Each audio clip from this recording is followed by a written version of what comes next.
Ibn Jurayj says that one of the Quraysh said that one day Muhammad bin Qais bin Makhrama bin Muttalib said, "Shouldn't I narrate you a hadith reporting from me and my mother?" The reporter says that they thought that he was perhaps talking about his mother who gave him birth. He then said that Hazrat Aisha radiyallahu anha said, "Shouldn't I narrate you a hadith from me and Allah's Apostle sallallahu alaihi wasallam?" We submitted, "Why not?" Hazrat Aisha radiyallahu anha whereupon said, "On the night when Allah's Apostle sallallahu alaihi wasallam was with me, he sallallahu alaihi wasallam turned over, draped the sheet over himself, took off his shoes, put them before his feet, and spreading one side of his chador on his bedding, lay on it.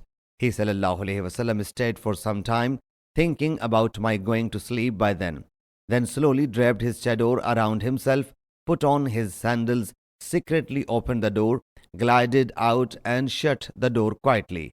I as well covered my head with a chador, wrapped myself with another chador, and followed him. He sallallahu alaihi wasallam reached Baqi and stayed there long. He sallallahu alaihi wasallam raised his hands thrice and then started his back journey. I also started to get back home. He sallallahu alaihi wasallam walked briskly. I as well moved briskly. He sallallahu alaihi wasallam walked more speedily. I as well walked more speedily. He sallallahu alaihi wasallam reached home. I got back home before him, and no sooner did I enter the home than I lay down. After entering the house, he sallallahu alaihi wasallam said, "O Aisha, what happened? Why are you panting for breath?" I submitted, "Nothing particular." He sallallahu alaihi wasallam said, "You should tell me yourself, or the knower of every subtlety and the aware, Allah Jalla Jalaluhu, will appraise me of it." I submitted, "O Allah's Apostle sallallahu alaihi wasallam, may my parents be sacrificed for you." I then told him the whole episode. He sallallahu alaihi wasallam said, "Were you the silhouette in front of me?" I submitted, "Yes." He sallallahu alaihi wasallam smacked his hand on my chest affectionately, due to which I felt pain.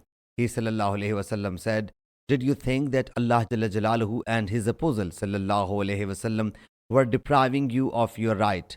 I thought, whatever the people hide from Him, Allah Jalla Jalaluhu intimates Him."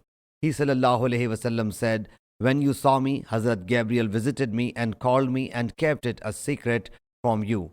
I went on his call, and I as well kept it a secret from you. He did not come close to you, for you have taken off your additional clothes. I also thought that you had gone to sleep, so I did not feel it fit to awake you, and also thought that you would get alarmed." He sallallahu alaihi wasallam then said, "Your Lord Jalla Jalaluhu commanded you to go and make invocation for the inhabitants of Baqi." Hazrat Aisha radiyallahu anha says that she asked, "O Allah's Apostle sallallahu alaihi wasallam, how should I make invocation?" He sallallahu alaihi wasallam said, "Go and say, salutation be upon the families of the believers and the Muslims who have preceded us and who will follow us, and we will join you soon, if Allah Jalla Jalaluhu wills."